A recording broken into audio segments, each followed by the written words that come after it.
Jadi kitab ni dia mengumpul hadis-hadis tambahan kepada kitab hadis tertentu, sama ada kitab ma'ajim, masani, sihah ataupun sunan. Jadi kitab ada dah tu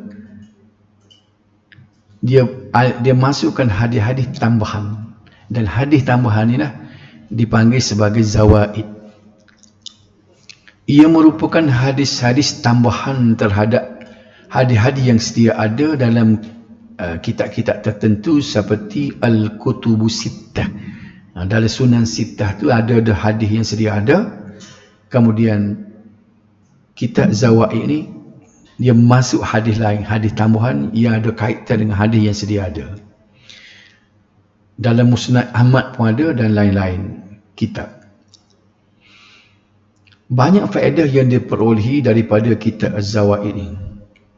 Antaranya dapat memberikan maklumat tambahan mengenai sanad atau jalan riwayat bagi sesetengah hadis.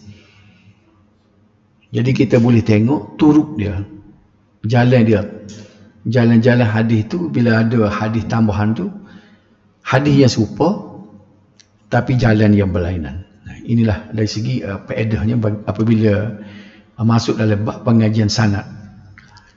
Antara kitab Az-Zawaid yang masyhur ialah Majma'uz Zawadid wa Manba'al Fawaid oleh Nuruddin Al-Haytami, Kashful Astar an Zawaid Al-Bazzar oleh Nuruddin Al-Haytami juga, Ithafus Sadah Al-Maharat Al-Khiyarah bi Zawaid Al-Masanid Al-Asharah oleh Shihabuddin Al-Busayri, Al-Matalib Al-Aliyah bi Zawaid Al-Masanid Al-Thamaniyah oleh Ibn Hajar Al-Asqalani. Kitab ini mengandungi hadis-hadis tambahan daripada hadis-hadis dalam Al-Kutubus Sittah dan Musnad Ahmad. Dan tengok Ibn Hajar ni setiap kali kalau dalam perbincangan kitab kan ada seumur dia menunjukkan bahawa dia ni memang banyak karya. Dia ni ulama di abad yang ke-9 dah. Tahun 552 mati dia.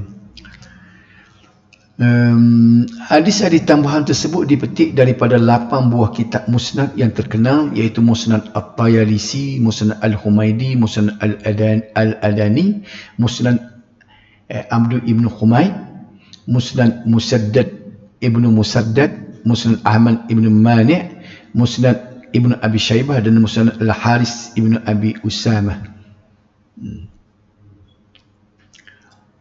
Hadis-hadis tersebut disusun mengikut abwabul fiqh.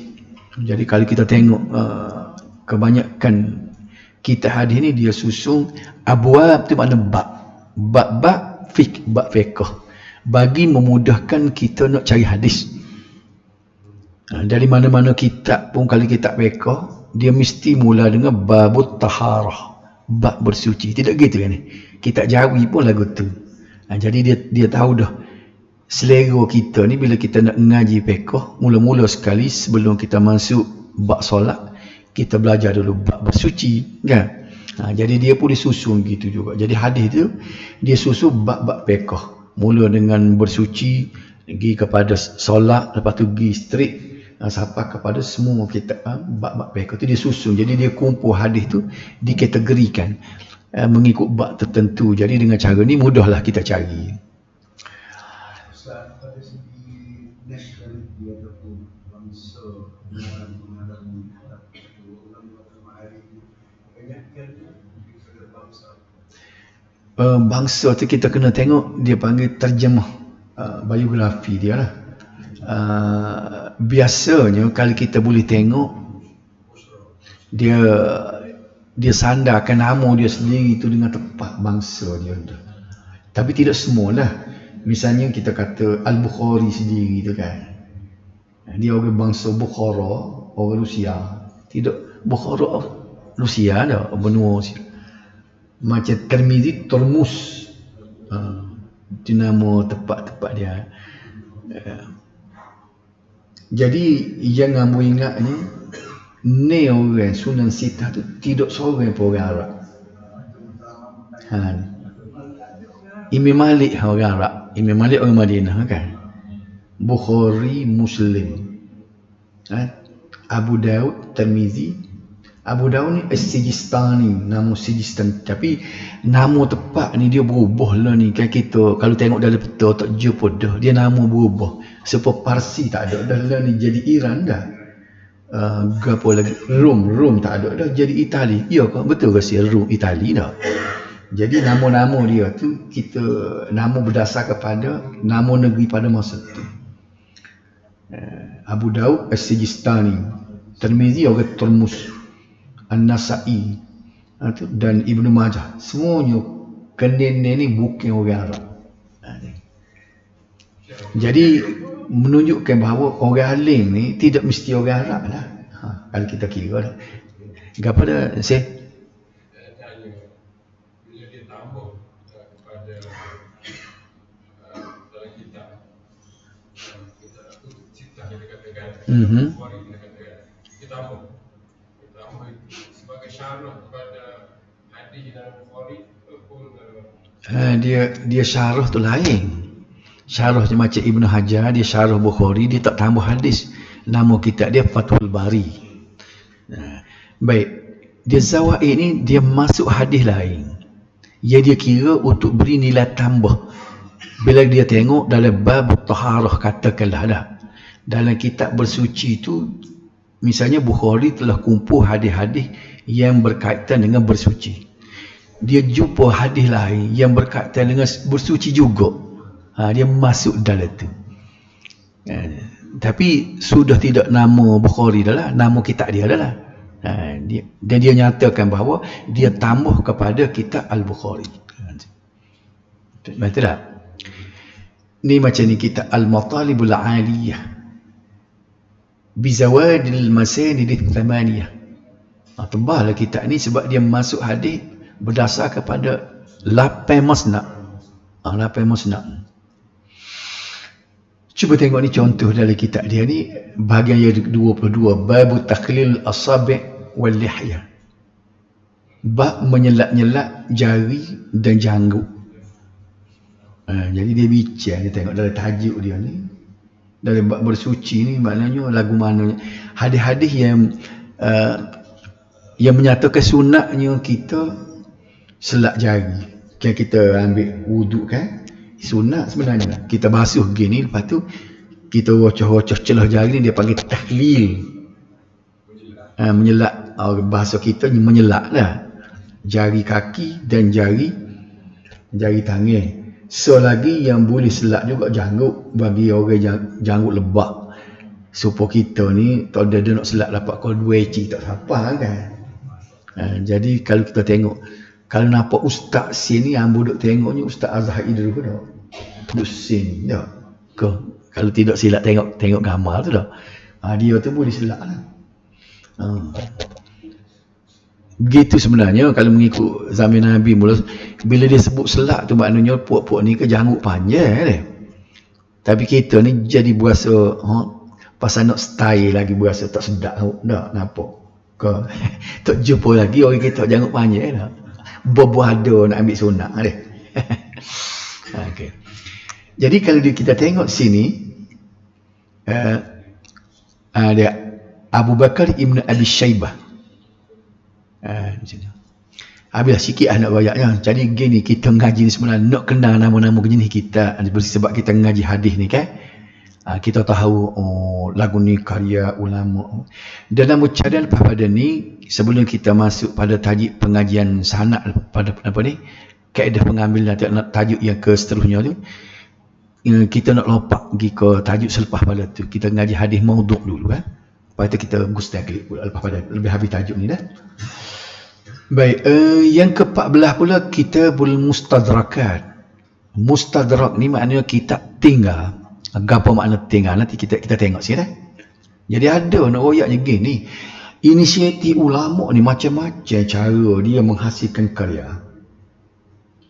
Maknanya dia nak mencuba ke dalam bidang ilmu. Dah orang tulis dah.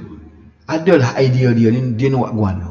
Kita tengok gapo dia kitab Al-Mustadrakat.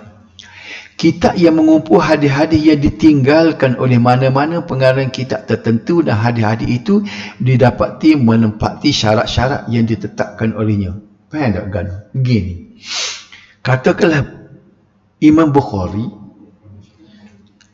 dia mengumpul ratus-ratus ribu hadis ada dalam koleksi dia. Baik. Kemudian dia nak letakkan dalam kitab yang dia nak bagi nama Sahih Al-Bukhari, dipastikan betul-betul sahih. Macam mana nak boleh sahih tu? Dia letak syarat. Bukhari ni dia orang paling ketat sekali, dia letak syarat. Sebelum dia terima sesuatu hadis tu sebagai hadis sahih, ada kriteria dia, ada syarat-syarat dia. 1, 2, 3, 4 dan seterusnya. Baik.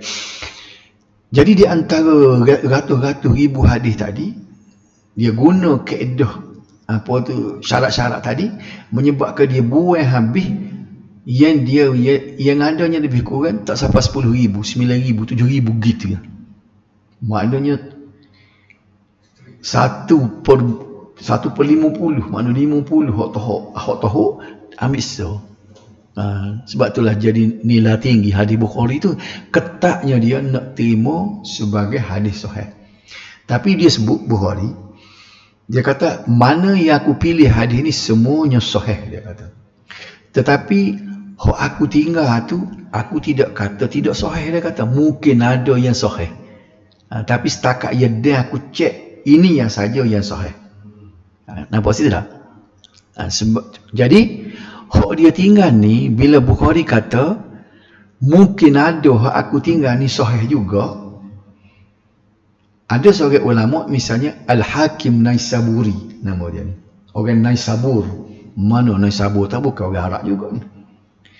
Baik, dia ambil hadis-hadis hak Bukhari buat tu ratus-ratus ribu tadi, dia semuk semula berdasarkan syarat Bukhari juga. Faham tak? Bukhari kata nak suruh hadis tu boleh kata sahih, syarat dia gini 1, 2, 3, 4, 5. Contoh tu tak? Jadi dia ambil syarat Bukhari tu, dia semuk semula hadis-hadis yang Bukhari tinggal. Boleh faham tak? Bila dia kutip semula, maka dia kata ni hadis sahih bagi pendapat aku berdasarkan kepada syarat yang diberi oleh Al-Bukhari. Maka dia pun namalah kitab dia Al-Mustadrak. Faham tak? Okay. Sebab tu dia nama dia pun dia panggil sahih juga. Sahih Al-Hakim dia panggil. Nama dia Al-Hakim Naisaburi. Antara kitab Al-Mustadrakat yang masyhur ialah ni, Al-Mustadrakat ala Sahihain oleh Al-Hakim An-Naisaburi. Lagu mana kitab ni? Saya nak sebut sekali lagi dah. Dia tidak cari hadis lain dia ni. Dia ambil Bukhari, dia ambil Muslim. Sebab tu ala Sahihain, dua kitab sahih. Gapo makna dua kitab sahih? Sahih Bukhari, Sahih Muslim. Muslim pun lagu tu juga, ratus-ratus ribu hadis yang dia kumpul, dia ambil tak sampai 10,000 ni. Adalah bilangan dia, mau tak ingat dari kitab Sahih Muslim dia. Hak lebih pada tu dia buang. Bukhari pun lagu tu juga. Jadi hadis-hadis yang Bukhari buat, Muslim buat, Al-Hakim ni dia ambil balik, dia cek semula. Dia cek pula berdasarkan kepada syarat yang diberikan oleh Bukhari dan Muslim. Sebab apa? Dia takut demo dua ni tertinggal. Demo ni cek sekali mah, dia kata dia tak berapa agak hadis ni. Dia kata aku nak cek sekali lagi, takut-takut sahih juga. Maka dia kumpullah daripada dua kitab hadis tadi, Bukhari dan Muslim, dia beri nama Al-Mustadrakat ala Sahihaini. Faham tu dah? Okey. Dalam kitab dia tu Sahih Bukhari dan Muslim tu masih tetap ada. Dia tak masuk dalam artinya. Dia masuk tadi hak lain. Tetapi ni ayatnya kelemahan dia pula ni. Walaupun dia kata sahih berdasarkan syarat Bukhari dan Muslim, ulama kemudian pula cek balik, tidak ada berlambut-lambut hak tidak sahih, hak dhaif pun ada, dia terambil. Sebab itulah dari segi kualiti nilai Al-Mustadrakat ni tidak boleh lagi nak cabar dua hadis sahih utama, Sahih Bukhari dan Muslim sampai hari ini. Kita kena ingat ni, sampai hari ini pun tidak ada mana-mana kitab hadis sahih yang boleh cabar dua kitab ni, Sahih Bukhari dan Sahih Muslim. Jadi kita ni kena Dia ambil apa akibat. baki hak dia buat, hak dia mau ni buat. Dia semut semula. Tebal ni kitab dia ni Al-Mustadrakat. Kitab ini mengumpulkan hadis-hadis yang tiada, bukan tebal, ada banyak jilid. Banyak dia ambil ni. Dalam Sahih Al-Bukhari dan Sahih Muslim, tetapi menepati syarat mereka berdua. Ni saya tanya tadi kan. Yang hadis-hadis yang tiada dalam Sahih Bukhari dan Sahih Muslim. Mana hak lain tu lah. Di samping Al-Hakim turut memasukkan hadis-hadis lain yang dikira sahih menurut ijtihad beliau. Dia di samping dia ambil Bukhari dan Muslim itu, ada juga dia bawa mari hadis lain walaupun tidak memenuhi syarat-syarat Al-Bukhari dan Muslim. Ekorannya terdapat beberapa ulama yang mempertikaikan usaha Al-Hakim itu, antaranya Ibnu Salah. Jadi Ibnu Salah yang mari kemudian 200 tahun lepas Al-Hakim ni pula, bila dia semok balik, kualiti ataupun mutu dalam kitab Al-Hakim itu tidaklah sesahih Bukhari dan Muslim. Kitab ini menyusun mengikut abwabul ilm, bermula dengan kitabul iman dan berakhir dengan kitab ahwaul qiyamah. Dia mula dengan kitab iman dan akhirnya dengan hal ehwal hari kiamat. Kitab ini direngkaskan oleh Az-Zahabi yang dinama Takhlisul Mustadrak. Ni cuba tengok ni, Al-Mustadrak ala Sayani. Ni contoh. Contoh dia Kitabul Buyu' dia. Ni tu dia awak mari sini nak tunjuk gapo dia kata ni. Hadha hadis sahih ala syarti Muslim wala yukhrijahu. Hadis ini sahih menurut syarat Muslim, tetapi Muslim tidak mengeluarkannya. Mana Muslim tidak letak dalam kitab Sahih Muslim dia. Dia amanah, dia kata, dia tulis ni pun dia bagi tahu.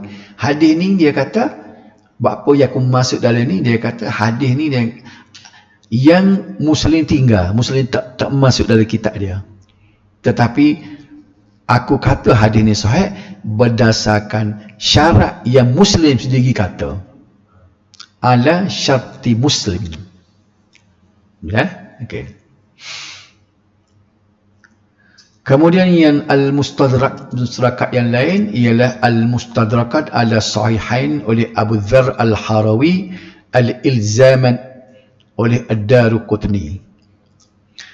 Kitab yang ke-15, apa kali nak habis dah. Berapa Acik tengok dari nota dia, berapa sih? Berapa jenis 15, ada 16 lagi. Dia ada Acik balik depan ada 15, 16. Tak ada. Enggak bisa ni rasanya. Al-Mustakhrajat, lagu mana pula hadis kitab Al-Mustakhrajat? Kitab yang mengumpulkan hadis-hadis yang sedia ada dalam kitab-kitab hadis terdahulu tetapi diriwayatkan semula oleh sanad penyusun tanpa menggunakan sanad penulis asal. Antaranya kitab Al-Mustakhrajat oleh nombor 1 Al-Mustakhrajat Abu Bakar Al-Ismaili ala Al-Bukhari oleh Abu Bakar Al-Jurjani. Lagu mana pula kitab Al-Mustakhrajat? Dia gini, hadis yang sama tetapi dia bawa mari sanad lain. Nampak tak? Sebab tu yang tengok ayat tadi dia kata ulama ni macam-macam yang mikir nak buat. Kita orang ada dah tu. Macam tadi kita tengok Al-Hakim dia buat dah. Ni Al-Mustakhrajat ni hadis yang sama.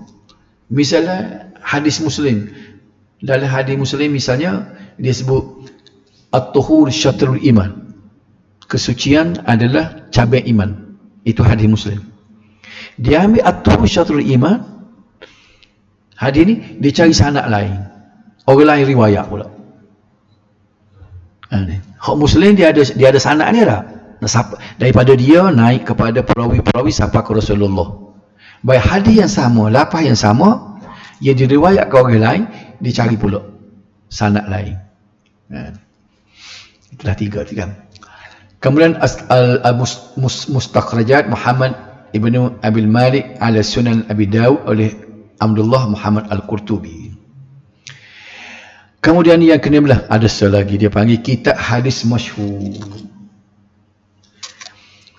Kitab yang mengumpulkan hadis-hadis masyhur dalam kalangan orang ramai. Ni popular, masyhur dengan makna popular.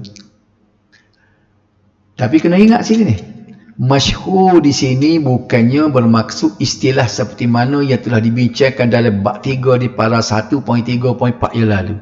Masa kita buat pembahagian-pembahagian hadis dulu, tidak ada dah. Hadis mutawatir, hadis ahad, hadis masyhur, hadis gharib. Ada. Kita belajar dulu dah. Ada satu istilah dia panggil hadis masyhur. Maksud masyhur tu maknanya bergantung kepada bilangan perawi. Apabila perbilangan perawi yang ramai, dia panggil hadis ini mutawatir. Rendah sikit dia panggil hadis masyhur. Nampak tak? Baik. Maksud masyhur di sini bukan masyhur tu, bukan masyhur bilangan perawi. Itu istilah. Masyhur di sini bermakna popular. Ni yang kita belajar dulu ni. Cuba tengok ni catatan buat dulu. Ni kita belajar dulu hadis ahad ni kan. Dia ada dua kan kita bagi ni. Pertama hadis mutawatir, hadis ahad. Ingat lagi tak? Tak ingat dah lama dah. Gini. Hadis yang ramai orang meriwayatkan dia dipanggil hadis mutawatir. Hadis mutawatir ni tak payah kita semok sahih ke hasan ke dhaif. Sebab apa? Terlalu ramai orang meriwayatkan. Apa yang situ dah? Yang kita nak cek hadis tu sahih ke tak sahih ialah hadis ahad. Dibagi dua dah, mutawatir dengan ahad. Boleh nampak apa ayat ni? Jadi bila orang sebut mutawatir, orang tak tanya dah hadis tu sahih ke tak sahih. Kalau kita tanya soalan tu, nampak sangat kita tak mengaji hadis. Faham tak? Kalau orang kata hadis mutawatir, orang tak tanya dah sahih tak sahih. Sebabnya terlalu ramai orang meriwayatkan setiap peringkat start daripada sahabat sampai kepada hadis yang dibukukan. Supaya Quran dipanggil jalan mutawatir. Orang tak tanya dah Quran itu sahih tak sahih sebab mutawatir. Orang tahu berlaku, orang panggil mutawatir. Kemudian hadis ahad ni pula dia pecah kepada 3. Apabila ramai perawi tapi tak sapalah seramai mutawatir, dia panggil hadis masyhur. Kurang sikit dia panggil hadis aziz. Kurang lagi dia panggil hadis gharib. Ni dari catatan ni tak ada dalam tu nak orang panggil nak imbas kembali kita belajar dulu ya, bawa mudah catatan. Faham ni? Jadi di bawah hadis ahad ni ada satu istilah hadis dia panggil hadis masyhur. Baik. 1.1 ni ia kena belah sana ni, ia kita duk cara jenis kitab hadis ia kena belah ni bukan hadis hok ni. Ni bukan hok ni. Ni. Ingat ni. Tujuan umat semula ni naik. Masyhur tu nama istilah tu lah. Hok tu masyhur istilah, hok ni masyhur popular. Baik dah? Boleh beza dua tu. Sebaliknya hadis yang sentiasa menjadi sebutan umat Islam yang meliputi hadis sahih, hasan, dhaif dan maudhu'. Nampak tak? Jadi dia cuba kumpul hadis yang popular, yang orang duk cara belaka. Ada tak hadis yang kita biasa dengar semua orang duk sebut sama? Ada? Apa dia? Innamal a'malu binniyat. Ada? Sallu kama ra'aitumuni usalli. Aja dengar tak?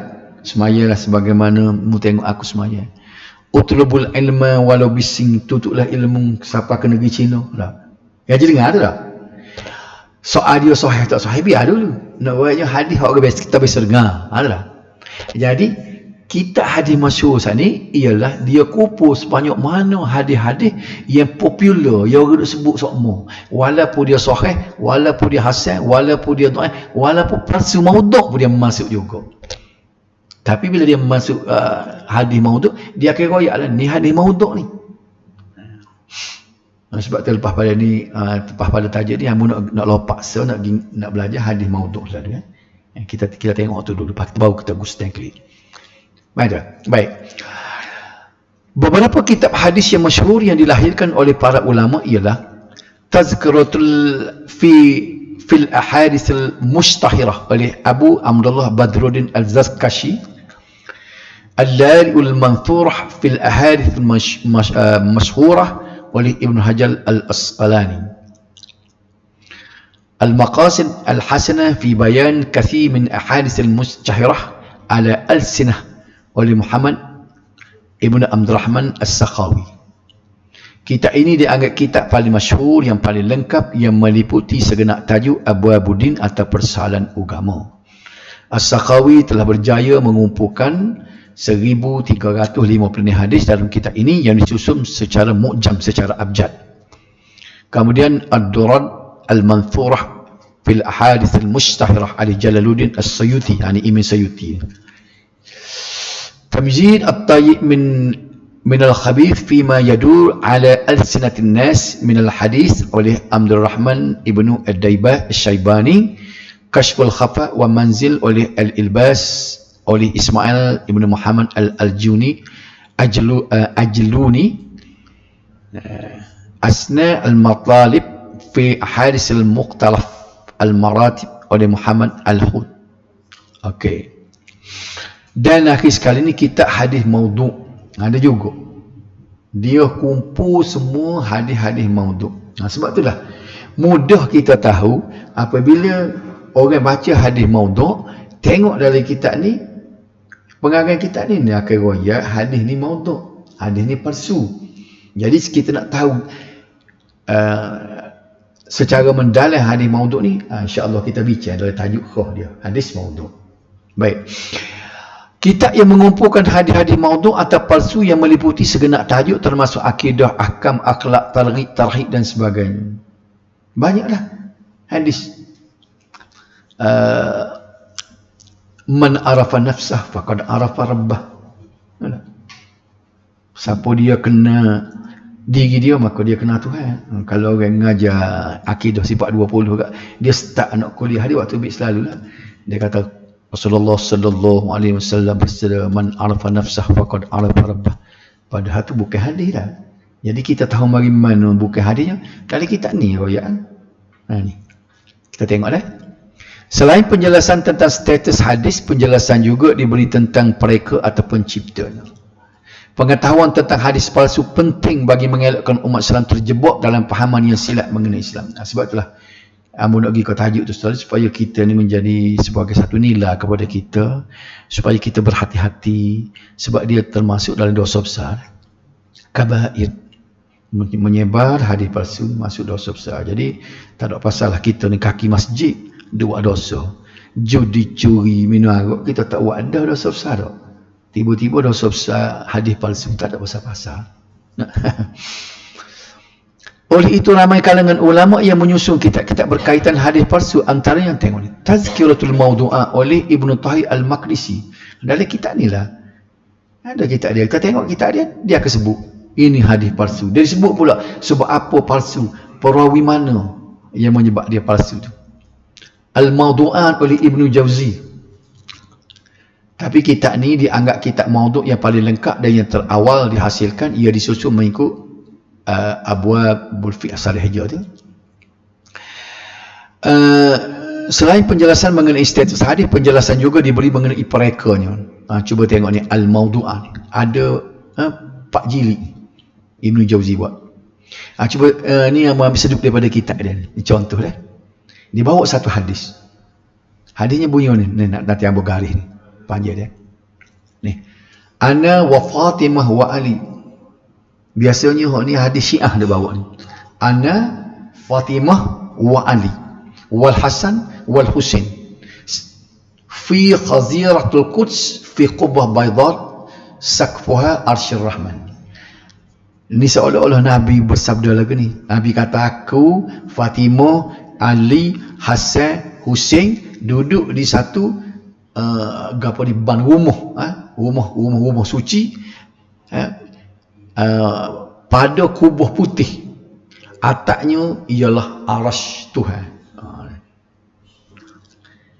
Hadis ke tidak ni? Jadi Ibnu Jauzi sebut ni, disebut ni hadza hadis la yasih, hadis ni tidak sahih. Waqad zakarna anifan. Dia kata kami telah sebut dah baru ni anna al-Yunani, ni nama dia ni, kana kadzaban. Al-Yunani ni adalah orang yang pendusta. Bila perawi pendusta, hadis tu maudhu' lalu. Apa dah? Jadi dia dalam ni dia menyebut siapa dia yang menjadi masalah dalam perawi ni. Ni nama dia ni, Al-Yunani nama dia. Orang Yunan maknanya ni, Yunani. Jadi inilah, sebab itulah orang boleh tahu sesuatu hadis itu palsunya. Kita ni lain beritahu ni sebagai contoh.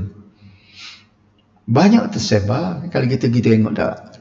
Cumanya bila kita cek tengok, duduk dalam kitab ni ulama dulu sebut dah palsu, tapi tersebar dah. Di masjid ada tulisan, tengok dekat dalam puri tu, man takallama bi kalamid dunya fil masjid ahbatallahu amalahu 40 sanah. Siapa dia bercakap dengan perkataan dunia di masjid, maka nescaya gugurlah pahalanya, amalannya selama 40 tahun. Nyanyi kita kecek bola siapa dia belah yang mana ni, kecek dunia tu dah. Yalah benda tu tak boleh atas masjid kecek dunia dah.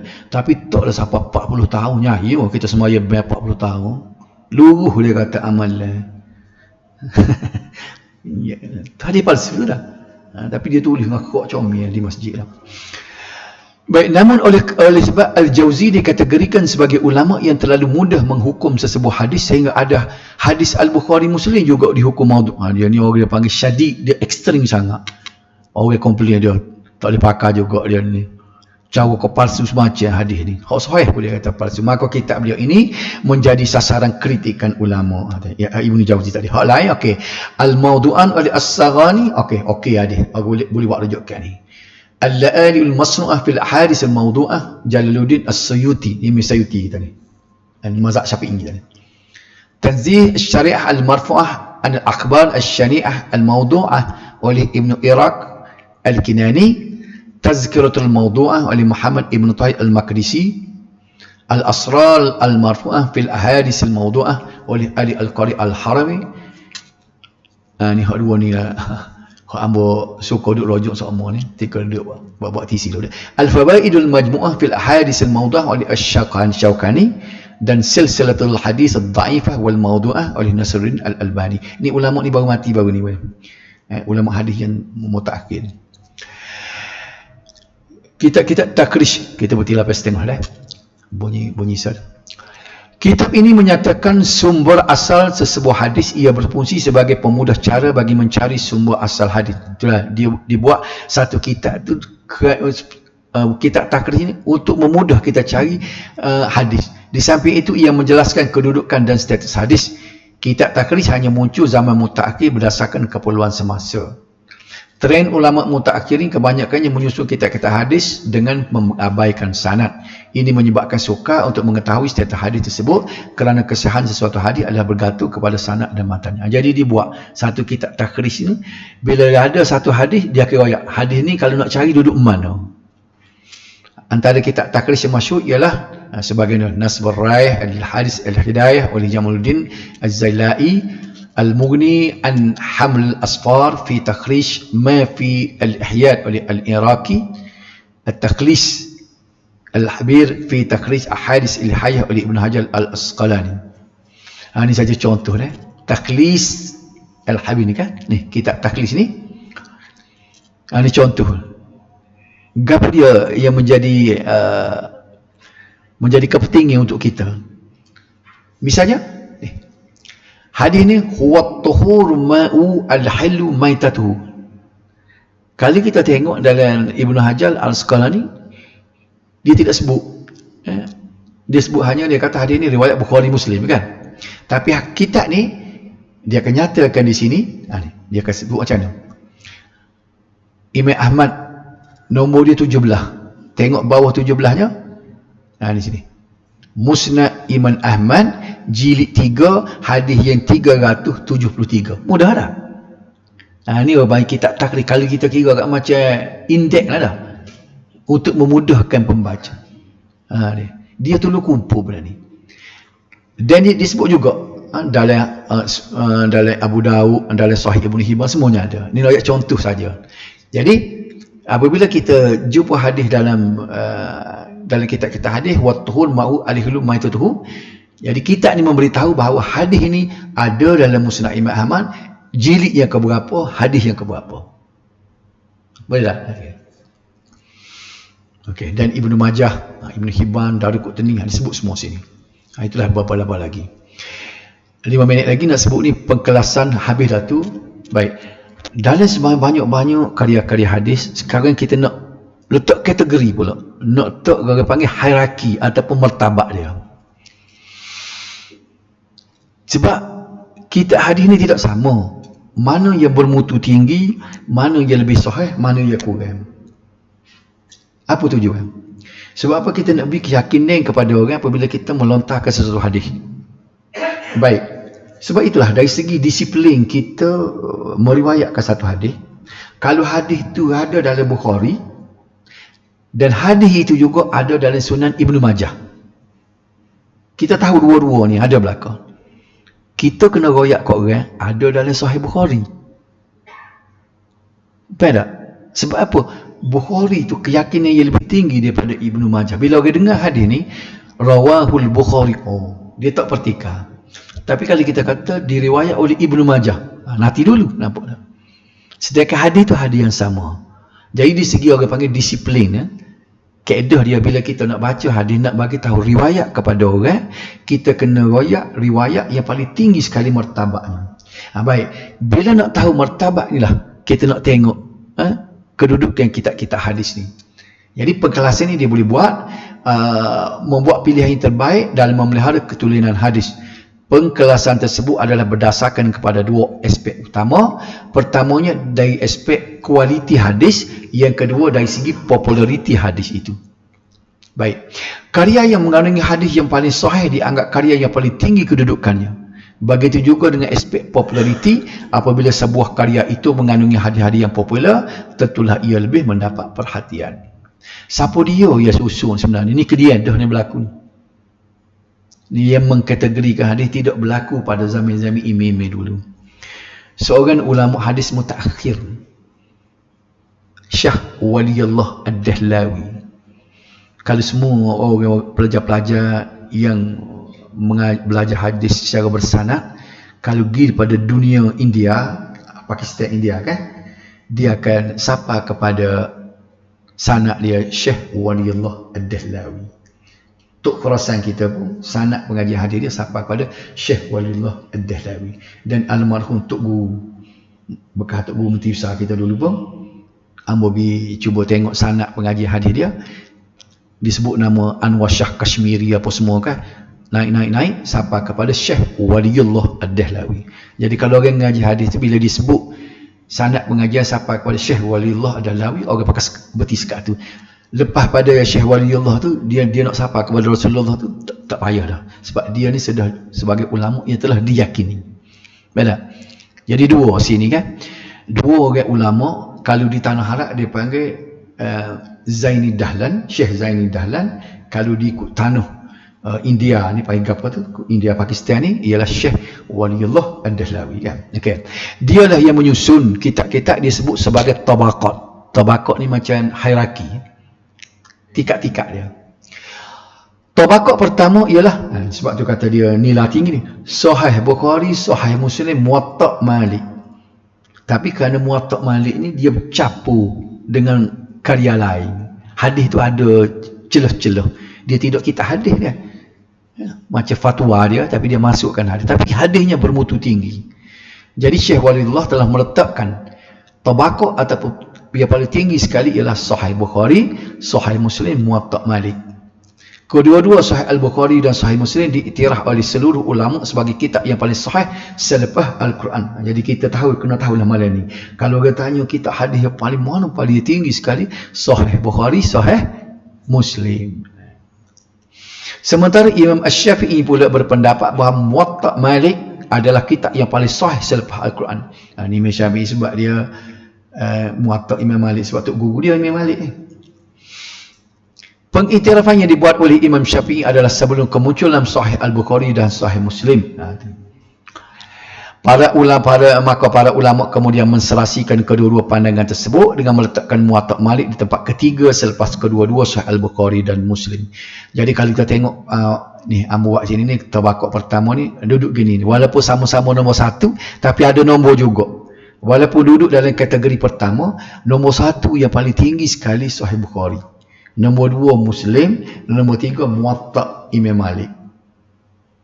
Boleh ingat Bukhari, Muslim, Muwatta'. Tapi ketiga-tiga kita ni duduk dalam orang panggil kelas 1. Lepas tu tabaqah kedua, nak pergi sampai ke 4 tabaqah ni.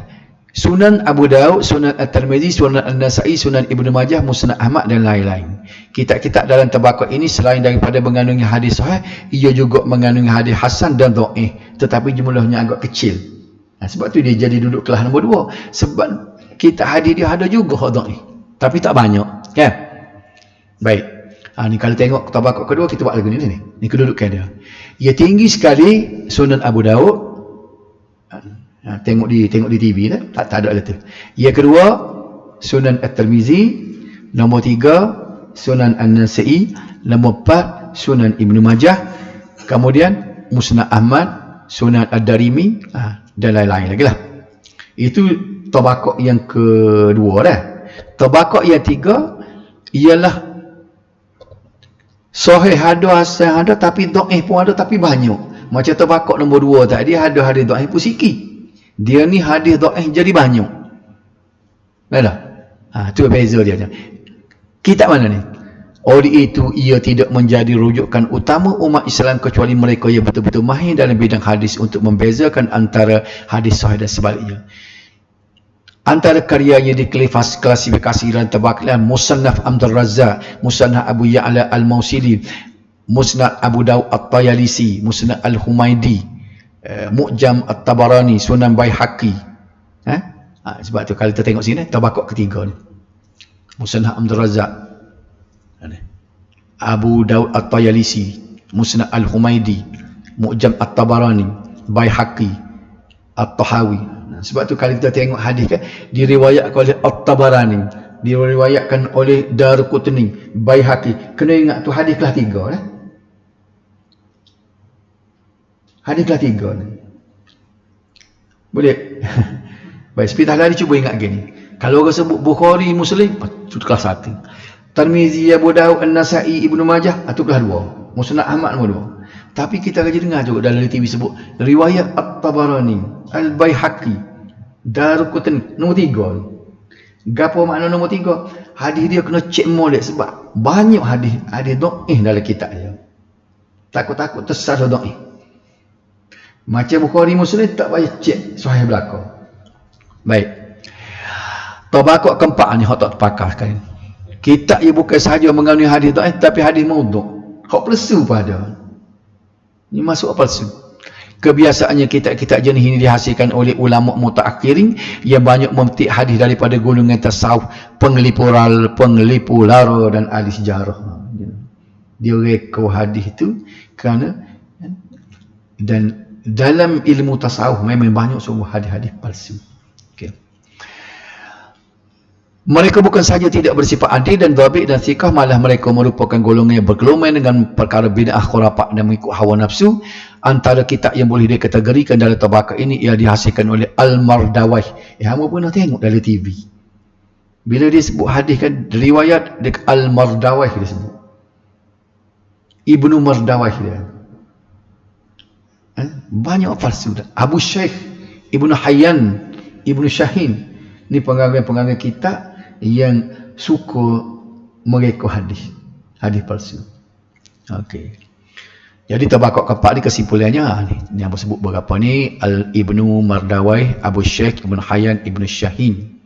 Kitab-kitab tersebut sudah pasti tidak menjadi rujukan umat Islam kecuali mereka yang sealiran dengan mereka. Sebab tu ulama tak rujuk nak kitab ni. Okey.